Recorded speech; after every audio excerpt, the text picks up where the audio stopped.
Hello everyone, मैं हूं Sapna and welcome to my channel science by Sapna Singh.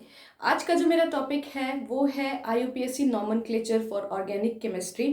ठीक है, तो लेट्स स्टार्ट। सबसे पहले अगर बात की जाए आईयूपीएससी नॉमेनक्लेचर की, तो सबसे फर्स्ट थिंग आता है कि आईयूपीएससी का फुल फॉर्म क्या होता है।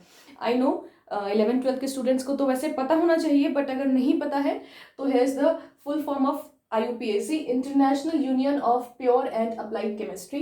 ये है आईयूपीएससी का फुल फॉर्म। ठीक है, अब जो है सीधे बढ़ते हैं नॉमेनक्लेचर की तरफ कि ये कहता क्या है। तो आईयूपीएससी नॉमेनक्लेचर के अंदर कुछ रूल्स होती हैं और उन्हीं रूल्स के बेसिस पे हम किसी भी ऑर्गेनिक कंपाउंड का जो है वो नाम लिखते हैं। ठीक है, सो लेट्स स्टार्ट। अगर बात की जाए तो उसे है जो पूरे जो रूल जो नॉमेनक्लेचर होता है, उस पूरे नॉमेनक्लेचर को, उस पूरे नेम को, किसी भी ऑर्गेनिक कंपाउंड का जो नेम होता है उस नेम को हम 5 पार्ट्स में ब्रेक करके लिखते हैं। ठीक है, 5 पार्ट्स क्या क्या होते हैं, तो उसमें जो सबसे इंपॉर्टेंट सेंटर वाला पार्ट होता है that is the word root. ठीक है, वर्ड रूट होता है, उसके पहले होता है प्राइमरी प्रीफिक्स और उसके पहले होता है सेकेंडरी प्रीफिक्स। ठीक है, बाद में होता है 1 degree suffix and then 2 degree secondary suffix. अब ये होता क्या क्या है। ठीक है, so I will start with the main word root. ठीक है, जो बेसिक्स होती हैं वो आपके, जो आपने 10th स्टैंडर्ड में पढ़ा था वो वर्ड रूट से शुरू था। उसके पहले वाला जो है आपको 10th स्टैंडर्ड में नहीं पढ़ना था, उसके बाद वाले में आपको 10th स्टैंडर्ड में कुछ ही पढ़ना था। बट यहाँ जो है, तो सबसे पहले अगर वर्ड रूट की बात की जाए तो उसमें हम मेंशन करते हैं नंबर ऑफ कार्बन, कि वो जो पर्टिकुलर ऑर्गेनिक कंपाउंड है वो कितने कार्बन का है। ठीक है, सो फॉर एग्जांपल अगर वो 1 कार्बन का है तो उसे हम मिथ देंगे, उसका जो वर्ड रूट होगा दैट इज मिथ। अगर वो 2 कार्बन का हुआ तो इथ, इसी तरह से 3 कार्बन के लिए प्रॉप, 4 कार्बन के लिए ब्यूट, 5 कार्बन के लिए पेंट, 6 कार्बन के लिए hex and so on, sect, oct, non, deck, अनडेक, दो डेक, इस तरह से जो है वो चलता रहता है। तो 12 कार्बन तक तो है आपको हो ही गया, और उसके ज्यादा जो है आपको जानने की जरूरत नहीं है, इतना इट इज इनफ। ठीक है, तो बेसिकली जो है हम वर्ड रूट में क्या मेंशन करते हैं, नंबर ऑफ कार्बन। लिख लो, नंबर ऑफ कार्बन जो है हम वर्ड रूट में मेंशन करते हैं।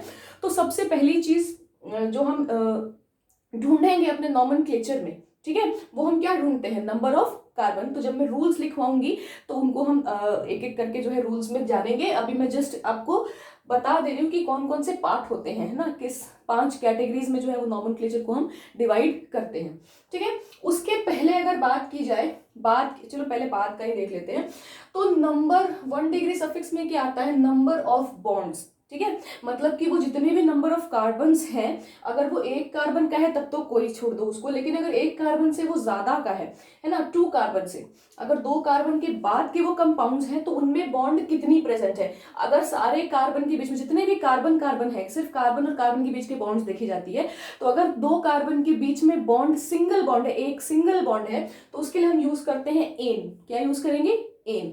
अगर तो वो बॉन्ड डबल बॉन्ड है, बीच में कहीं भी एक जगह डबल बॉन्ड है, तो उसके लिए हम यूज करेंगे इन, अल्कीन। ये अल्केन है, उसके बाद अल्कीन। ठीक है, और अगर ट्रिपल बॉन्ड प्रेजेंट है तो उसके लिए हम यूज करेंगे आइन, फॉर अल्काइन। ठीक है, तो अल्काइन में कौन आते हैं, जिनमें कार्बन कार्बन के बीच में ट्रिपल बॉन्ड प्रेजेंट होता है। तो यहां तक तो बेसिकली आपको 10th स्टैंडर्ड तक आपने पढ़ ही लिया था। इसके बाद हमें थोड़ा सा और इलेबोरेट करके पढ़ना है। So the next thing is 2 degree suffix. तो 2 डिग्री सफिक्स में हम क्या लिखते हैं, तो फंक्शनल ग्रुप, है ना, जो ऑर्डर में सबसे हाईएस्ट पोजीशन पे जो होता है उसको जो है हम एज अ 2 डिग्री सफिक्स लिखते हैं। अब मैंने ये चीज क्यों मेंशन किया कि फंक्शनल ग्रुप जो हाई इन ऑर्डर, जो ऑर्डर में जो है सबसे ऊपर रहता है, उसको मैंने यहाँ पे क्यों मेंशन किया, बिकॉज क्योंकि अब आप 11th-12th स्टैंडर्ड में आ चुके हैं, तो ऐसे भी आपको ऑर्गेनिक कंपाउंड्स देखने को मिलेंगे जिनमें एक से ज्यादा फंक्शनल ग्रुप है। फॉर एग्जांपल OH भी प्रेजेंट है और COOH भी प्रेजेंट है, ये 2 टाइप के फंक्शनल ग्रुप प्रेजेंट है। तो अब आप किसको यहाँ पे लिखेंगे और किसको पहले लेके जाएंगे, इट डिपेंड्स कि कौन सा फंक्शनल ग्रुप कितना हाई ऑर्डर का है, मतलब कितना इंपॉर्टेंट है। ठीक है, तो अगर बात की जाए तो मैंने यहाँ पे सारे फंक्शनल ग्रुप्स को जो है वो रिएक्टिविटी ऑर्डर में नीचे की तरफ लिखा है, डिक्रीजिंग ऑर्डर में लिखा है, मतलब कि ये जब रहेंगे तो इन सारे अगर फंक्शनल ग्रुप में से कोई भी 2 फंक्शनल ग्रुप अगर आपके पास होगा तो उसमें जो है मेन इंपॉर्टेंट फंक्शनल ग्रुप कौन होगा, तो इंपॉर्टेंट फंक्शनल ग्रुप होगा सबसे ऊपर जो लिखा है कार्बोक्सिलिक एसिड। अगर ये और इसके अलावा कोई और प्रेजेंट होंगे तो इंपॉर्टेंट फंक्शनल ग्रुप हम किसको बोलेंगे, COOH को बोलेंगे। तो इंपॉर्टेंट फंक्शनल ग्रुप जो हाई ऑर्डर का फंक्शनल ग्रुप होता है उसका क्या मतलब होता है, दैट मीन्स कि उस पूरे ऑर्गेनिक केमिस्ट्री की जो रिएक्टिविटी होगी वो सबसे ज्यादा किस पे डिपेंड करेगी, उस फंक्शनल ग्रुप पे डिपेंड करेगी सबसे ज्यादा, कि वो किस तरह का रिएक्शन मैकेनिज्म शो करेगा, किन किन चीजों के साथ रिएक्ट करेगा, कैसे करेगा, टेम्परेचर एंड ऑल दैट, वो जो है उस सबसे ज्यादा उस फंक्शनल ग्रुप पे वो डिपेंड करेगा। तो जैसा कि मैंने बताया, जो हाई ऑर्डर में होंगे, जो सबसे ऊपर होंगे इस सीरीज में, उनको हम as a important functional group लिखेंगे, और जो एक और होंगे उनको हम यूज करेंगे एज अ प्रीफिक्स, उनको हम पहले लिखते हैं। ठीक है, तो अब आपको क्लियर हुआ कि प्रीफिक्स क्या होते हैं। तो प्रीफिक्सेस में हम उनको लिखेंगे, उन फंक्शनल ग्रुप को लिखेंगे। इन फंक्शनल ग्रुप्स के अलावा अगर कोई मतलब कि दो अगर फंक्शनल ग्रुप प्रेजेंट है एक ऑर्गेनिक कंपाउंड में, तो जो लीस्ट मतलब होगा ऑर्डर में, जो सबसे नीचे होगा फंक्शनल ग्रुप, उसको जो है हम एज अ प्रीफिक्स लिखेंगे, पहले लिखेंगे। अब प्रीफिक्स में भी देखो मैंने यहाँ पे दो दिया है, 2 डिग्री प्रीफिक्स और एक 1 डिग्री प्रीफिक्स। तो बेसिकली 1 डिग्री प्रीफिक्स में जो है आप या तो अगर वो नॉर्मल सिंपल एल्केन है तो आप एन पेंटेन, एन एल्केन वो आप लिख सकते हैं, जो नॉर्मल एल्केन्स होती हैं, है ना। दूसरा जो है आप यहाँ पे यूज कर सकते हैं, जैसे कि कुछ होते हैं साइक्लोपेंटेन, है ना, इस तरह के वर्ड्स, या कभी कभी कोई बाई साइक्लो कंपाउंड होता है तो बाई साइक्लो, है ना, 2 साइकिल्स होती हैं अगर एक ही कंपाउंड ऑर्गेनिक कंपाउंड में, तो इस तरह के जो नेम होते हैं उसको आप 1 डिग्री प्रीफिक्स में यूज करेंगे। मतलब कि वो जो आपका ऑर्गेनिक कंपाउंड है वो एक स्ट्रेट चेन है, अगर सीधी एक स्ट्रेट चेन है तो एन पेंटेन या एन, जो भी आपका एन, उसके लिए हम यूज करेंगे नॉर्मल, एन का मतलब होता है नॉर्मल। ठीक है, अगर तो वो साइक्लिक कंपाउंड है, साइकिल में प्रेजेंट है, तो उसके लिए आप यूज करोगे साइक्लो। अगर उसमें 2 साइकिल्स प्रेजेंट हो तो आप यूज करोगे बाय साइक्लो। ठीक है, तो ये आप मेंशन करोगे इस तरह की चीजों को 1 डिग्री प्रीफिक्स में, है ना। 2 डिग्री प्रीफिक्स में हम क्या यूज करते हैं, तो यहाँ भी हम फंक्शनल ग्रुप यूज करते हैं। वो फंक्शनल ग्रुप यूज करेंगे जो इन रिएक्टिविटी सीरीज में नीचे की तरफ होंगी, उनको जो है हमेशा 2 डिग्री प्रीफिक्स यूज करेंगे। इसके अलावा 2 डिग्री प्रीफिक्स में कुछ चीजें फॉर हमेशा फिक्स होती हैं, जिनको अगर वो सिर्फ और सिर्फ वो एक ही फंक्शनल ग्रुप अगर ऑर्गेनिक कंपाउंड में प्रेजेंट है, फिर भी हम उन्हें कभी भी जो है वो सफिक्स में नहीं लिखते हैं। उसमें आता है हमारा कौन सा, वो हेलोजन फैमिली। यस, क्या आता है हमारा हेलोजन फैमिली को we write always and always as a what, just a second,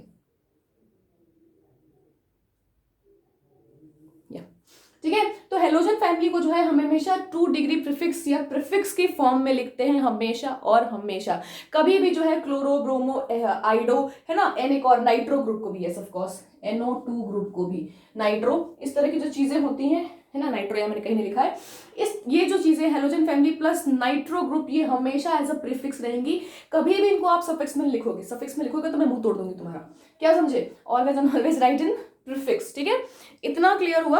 तो 5 बेसिकली आप जो है अपने नॉमेनक्लेचर को 5 पार्ट्स में डिवाइड करते हैं। The first is 2 degree prefix. 2 degree prefix में आप क्या लिखेंगे, वो फंक्शनल ग्रुप जो लीस्ट है, रिएक्टिविटी ऑर्डर में जो है वो नीचे है ना, उसको आप as a 2 degree prefix use करोगे। 1 डिग्री प्रीफिक्स में आप नॉर्मल, साइक्लो या बाई साइक्लो, इस तरह के वर्ड्स यूज करेंगे। नेक्स्ट आपका वर्ड रूट, ये बताएगा आपके नंबर ऑफ कार्बन कितने हैं उसमें, बिकॉज दिस इज अ कार्बनिक हाइड्रोकार्बन कंपाउंड। हाइड्रोजन की कोई जगह नहीं है, हाइड्रोजन बेचारा जो, इसको कोई इज्जत ही नहीं है जब तक वो कार्बन के साथ जुड़ा हुआ है। उसको इन कार्बन के साथ ये मान के चला जाता है कि बाकी जो उसकी बॉन्ड होंगी, बाकी बॉन्ड डबल ट्रिपल बॉन्ड है, जो भी फंक्शनल ग्रुप उससे अटैच्ड है, उसके अलावा जो भी उसकी बॉन्ड होंगी वो बेचारे हाइड्रोजन के साथ जो है वो फुलफिल करता है कार्बन, तो हाइड्रोजन की कोई इज्जत नहीं है। ठीक है, उसके बाद 1 डिग्री सफिक्स में आप क्या यूज करोगे, नंबर ऑफ बॉन्ड्स, जो आपने मिथ, इथ, प्रॉप, ब्यूट लगाया, उसके जस्ट बाद आप क्या मेंशन करोगे कि उसमें डबल बॉन्ड है, मतलब सिंगल बॉन्ड है, डबल बॉन्ड है या ट्रिपल बॉन्ड है। द नेक्स्ट आप यूज करोगे 2 degree suffix, that is the main important functional group. सबसे ज्यादा इंपॉर्टेंट फंक्शनल ग्रुप कौन सा है, तो वो रही इसकी रिएक्टिविटी सीरीज। एक बार मैं सारा पढ़ देती हूँ आपके लिए। तो फर्स्ट इज COOH, है ना, कार्बोक्सिलिक एसिड है। इसके लिए हम यूज करते हैं क्या, ओइक एसिड। ठीक है, अब इसको ओइक एसिड की तरह तो यूज करते ही करते हैं, कभी अगर इसको आपको एज अ प्रीफिक्स यूज करना पड़ा, जस्ट इन केस कभी अगर आपको इसको एज अ प्रीफिक्स यूज करना पड़ा, तो उसके लिए आप लगाओगे कार्बोक्सी ग्रुप। क्या लगाओगे, कार्बोक्सी ग्रुप। SO3H को सल्फोनिक एसिड ही बोलते हैं, और ये जो है आपका, इसको जो है सल्फोनिक एसिड की तरह ही लिखा जाता है एज अ सफिक्स। लेकिन अगर इसको प्रीफिक्स की तरह आप लिखने के लिए चाहोगे तो आपको सल्फो लिखना पड़ेगा इसके लिए। SO3H प्रीफिक्स में सल्फो एंड सफिक्स में उसको सल्फोनिक एसिड की तरह लिखा जाता है। ठीक है, COOR की अगर बात की जाए तो इसको एज अ प्रीफिक्स हम O8 लिखते हैं, लेकिन जब सफिक्स की बात की जाएगी तो कार्ब एल्कोक्सी लिखेंगे। क्या लिखेंगे, कार्ब एल्कोक्सी। ठीक है, COCl की बात की जाए तो ऑयल क्लोराइड है ना, एज अ सफिक्स, और एज अ प्रीफिक्स ये क्लोरोफॉर्माइल है। अगर बात की जाए CONH2 की तो ये अमाइड है, एज अ सफिक्स आप इसको अमाइड लिखेंगे, और या फिर एज अ प्रीफिक्स आप इसको कार्बामोइल लिखेंगे। अगर बात की जाए CN की तो ये नाइट्राइल है, और एज अ प्रीफिक्स ये साइनो है। अगर CHO की बात की जाए तो ये अल्डिहाइड ग्रुप का है, तो एज अ सफिक्स इसको आप अल लिखोगे, और एज अ प्रीफिक्स आप इसको फॉर्माइल लिखोगे। उसके बाद अगर बात की जाए C double bond O ketone की, तो इसके लिए आप एज अ सफिक्स ओन लिखोगे, और एज अ प्रीफिक्स आप कीटो या फिर ऑक्सो लिखोगे। OH एल्कोहल लिखोगे OL सफिक्स में, और हाइड्रोक्सी लिखोगे आप प्रीफिक्स में जब आप इसको आगे की तरफ लिखेंगे। प्रीफिक्स ये हैं आगे वाले यहाँ पे, है ना, तो यहाँ पे भी जब उनको यूज करेंगे तो उनके नाम मैंने दे दिए हैं। आगे अगर वो फंक्शनल ग्रुप को आप अगर वर्ड रूट के पहले मेंशन कर रहे हो तो आप प्रीफिक्स इस नाम में यूज करोगे, इस फॉर्म में आप यूज करोगे, और अगर वर्ड रूट के बाद लिख रहे हो तो सफिक्स इन नामों में यूज करोगे। डोंट गेट कंफ्यूज, आपको दोनों याद रखने पड़ेंगे। आप एक ही जो है कार्बोइक एसिड जो है ओइक एसिड आप बाद में भी और as a suffix and as a prefix आप यूज नहीं कर सकते हैं, वो गलत होता है। ठीक है, प्रीफिक्स और सफिक्स में नाम इसीलिए चेंज्ड है। क्या समझे बात, ये चीज बता रहा है, ये वर्ड बता रहा है कि ये जो है पहले लगा है, इसके बाद एक और फंक्शनल ग्रुप इंपॉर्टेंट है जिसको हमने एज अ सफिक्स ऐड किया हुआ है। ठीक है, अगर बात की जाए SH की तो ये थायो अल्कोहल है, इसको थायोल लिखते हैं, और मरकैप्टो लिखते हैं एज अ प्रीफिक्स।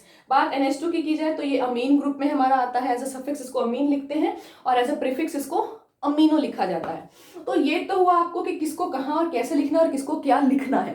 ठीक है, अब इनको जो है लिखने के कुछ रूल्स हैं, रूल्स फॉर नॉमेनक्लेचर। तो नेक्स्ट में हम पढ़ेंगे कि नॉमेनक्लेचर के रूल्स क्या क्या हैं। कुछ बेसिक रूल्स आपको फॉलो करना है, इसके अलावा उन बेसिक रूल्स के अलावा आपको ये ऑर्डर याद रखना है।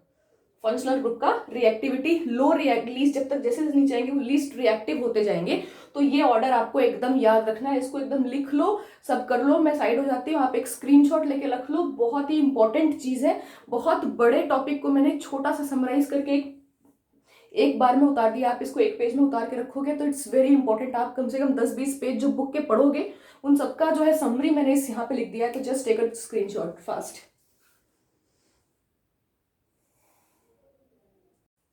ओके, तो ये 3 रूल्स हैं जिनके बेसिस पे आपको जो है नॉमेनक्लेचर जो है IUPAC नॉमेनक्लेचर मतलब किसी भी ऑर्गेनिक कंपाउंड को नेम करना है। ठीक है, द वेरी फर्स्ट रूल, ठीक है, ये जो बेसिकली रूल्स है ये नंबरिंग के रूल्स है कि कहाँ पे आप कैसे नंबर स्टार्ट करेंगे, कहाँ से करेंगे, कैसे करेंगे और किसको नंबर देंगे। तो सबसे पहले जो है आपको लॉन्गेस्ट पॉसिबल चेन सेलेक्ट करनी है। एंड याद रखना कि जब आप लॉन्गेस्ट पॉसिबल चेन, इसलिए मेंशन किया है पॉसिबल चेन, जो पॉसिबल हो। फॉर एग्जांपल कि इफ एक तो ये हो गया आपका, मान लो, ठीक है, एक ये एग्जांपल है लॉन्गेस्ट पॉसिबल चेन में,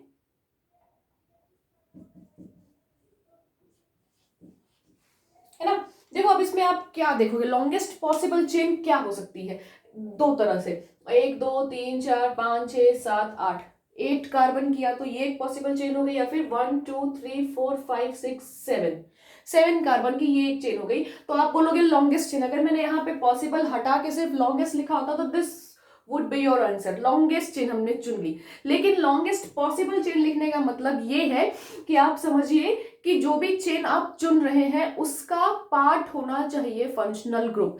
मतलब उसमें डबल बॉन्ड, ट्रिपल बॉन्ड, एक सिंपल एक अल्केन छोड़ के अगर कोई भी वो अलग ऑर्गेनिक कंपाउंड है, अल्कीन, अल्काइन, अल्कोहल है, इथर है, फिनॉल है, कुछ भी है, तो उसका जो है मेन जो लॉन्गेस्ट चेन पेरेंट चेन होगी हमारी, उसका पार्ट होना चाहिए फंक्शनल ग्रुप। सो अगर ये हम लिखेंगे 1 2 3 4 5 6 7 8 कार्बन का, तो OH इस लंबी कार्बन का इस चेन का पार्ट जो है वो एल्कोहल नहीं होगा। तो ये जो आपका लॉन्गेस्ट पॉसिबल चेन है ये गलत हो जाएगा।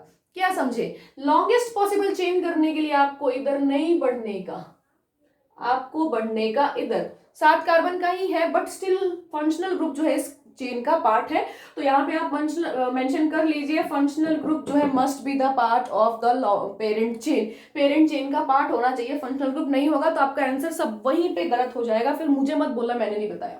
ठीक है, उसके बाद वो क्या बोल रहा है, give substituents lowest possible number, इसको हम बोलते हैं लोएस्ट लोकेंट रूल।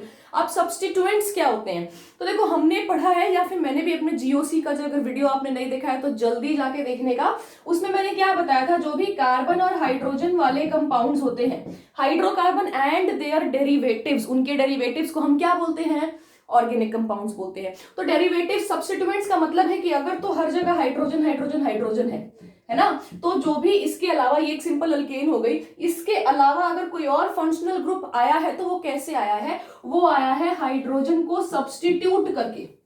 तो जो हाइड्रोजन को सब्स्टिट्यूट करके आएगा, उसकी जगह ले लेगा, उसी को हम बोलते हैं सब्स्टिट्यूएंट्स। तो सब्स्टिट्यूएंट्स को जो है हम लोएस्ट रूल देते हैं सबसे पहले। तो अगर मैं इस कार्बन चेन, जो हमने लॉन्गेस्ट कार्बन चेन चुन लिया, अब अगर मैं इसकी नंबरिंग करना शुरू करूं, तो अगर मैं यहां से 1 2 3 4 5 6 7 कार्बन यहाँ पे नंबरिंग करूंगी, तो OH जिस कार्बन से लगा है उसको हमने क्या दिया, 7 नंबर दिया ना, 7 नंबर, क्या समझे। लेकिन अगर मैं नंबरिंग इधर से शुरू करूंगी तो 1 2 3 4 5 6 7, तो इस कार्बन को कितना नंबर मिला, 1। तो 1 बड़ा होता है कि 7 बड़ा होता है, 1 2 3 4 नर्सरी में आपने पढ़ा था, क्या बड़ा होता है, 1 ना। दैट मीन्स कि ये वाली नंबरिंग जो है वो ज्यादा सही है, ज्यादा सही क्या, पूरी सही कौन सी है, कि इसको लोवेस्ट नंबर मिले। जिस फंक्शनल ग्रुप, जिस कार्बन से फंक्शनल ग्रुप अटैच्ड है, उस कार्बन को आपको सबसे कम नंबर देने का है। अब अगर मान लो ये तो एंडिंग में थी, अगर बीच में कहीं होती तो जिधर से आप शुरू करते, मान लो सपोज दैट कि OH जो है वो यहां ना होके यहां होता, ठीक है, तब आप क्या करते, तब इधर से भी नंबरिंग करते, तो इसको जो है वो 6 कार्बन मिलता, इधर से नंबरिंग करते तो इसको 2 नंबर मिलता।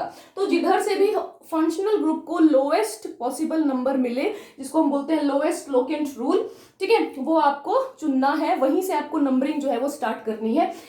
अब आप सबसे पहले जो है वो आप जो है अब आप जब लिखेंगे फंक्शनल ग्रुप के बारे में, है ना, जैसे कि मान लो कि एक ऑर्गेनिक कंपाउंड में एक से ज्यादा फंक्शनल ग्रुप है, डबल बॉन्ड भी है, 2 फंक्शनल ग्रुप्स भी है, तो आप किसको पहले लिखोगे, प्रायोरिटी ऑर्डर।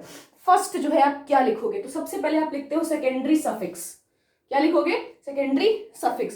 सेकेंडरी सफिक्स के बाद जो है आप डबल बॉन्ड या ट्रिपल बॉन्ड लिखोगे। अगर डबल बॉन्ड ट्रिपल बॉन्ड दोनों हो तो पहले आप डबल बॉन्ड लिखोगे, फिर ट्रिपल बॉन्ड को मेंशन करोगे कि किस पोजीशन पे डबल ट्रिपल बॉन्ड है। सबसे पहले secondary suffix, important functional group, फिर 1 डिग्री प्रीफिक्स फंक्शनल ग्रुप, है ना, जो 1 डिग्री फंक्शनल ग्रुप होगा उसको आप नंबरिंग दोगे, नंबरिंग सब ओके। तो एक बार आपने जो है वो सब्स्टिट्यूएंट्स को जो है आपने लोएस्ट नंबर दे दिया। अब आप कौन सा सब्स्टिट्यूएंट्स का, अगर एक लंबी चेन में बहुत सारे सब्स्टिट्यूएंट्स है, तो आप कौन सा सब्स्टिट्यूएंट्स की तरफ से जो है लोएस्ट नंबरिंग शुरू करोगे। सपोज दैट यहाँ पे OH है और यहाँ पे डबल बॉन्ड है, सपोज दैट यहाँ पे डबल बॉन्ड है, तो अब जो है, अब आप किसकी नंबरिंग पहले करोगे, आप यहाँ से 1 2 3 4 शुरू करोगे, तो यहाँ शुरू करोगे तो इसको डबल बॉन्ड को 1 नंबर मिलेगा। लेकिन अगर आप इधर से शुरू करोगे तो OH को नंबर मतलब कि लीस्ट नंबरिंग मिलेगी, 2 नंबर इसको मिलेगा, इसको जो है वो नहीं मिलेगा, क्या समझे। तो अब आप कंफ्यूज होगे कि मैं डबल बॉन्ड इधर से नंबरिंग शुरू करूं या इधर से नंबरिंग शुरू करूं। तो तीसरा पॉइंट मैंने उसी में लिखा है, सबसे पहले मतलब कि जो सबसे कम नंबरिंग है वो आप किसको दोगे, सेकेंडरी सफिक्स को दोगे, मतलब अपने सबसे इंपॉर्टेंट फंक्शनल ग्रुप को दोगे, ठीक है। अब इंपॉर्टेंट फंक्शनल ग्रुप में ये इस डबल बॉन्ड ज्यादा इंपॉर्टेंट क्या होगा, एल्कोहल होगा, तो इसमें नंबरिंग आप इधर से शुरू करोगे, क्या समझे। सबसे पहले सेकेंडरी सफिक्स को नंबर दोगे, ठीक है, उसके बाद आप डबल बॉन्ड को नंबर दोगे, उससे से कम, है ना, उसके बाद ट्रिपल बॉन्ड को, फिर 1 डिग्री प्रीफिक्स के फंक्शनल ग्रुप को, क्या समझ में आया। तो ये है आपका प्रायोरिटी ऑर्डर कि आप जो है अगर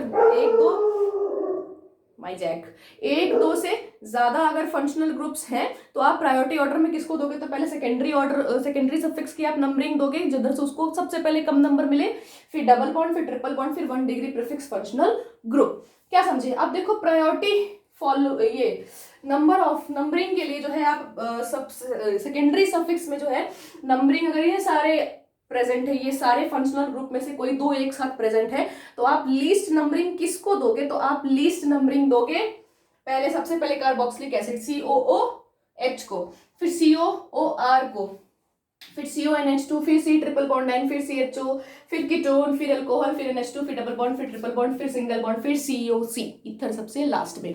तो ये है आपकी नंबरिंग देने की प्रायोरिटी ऑर्डर। जस्ट इसका स्क्रीनशॉट ले लो।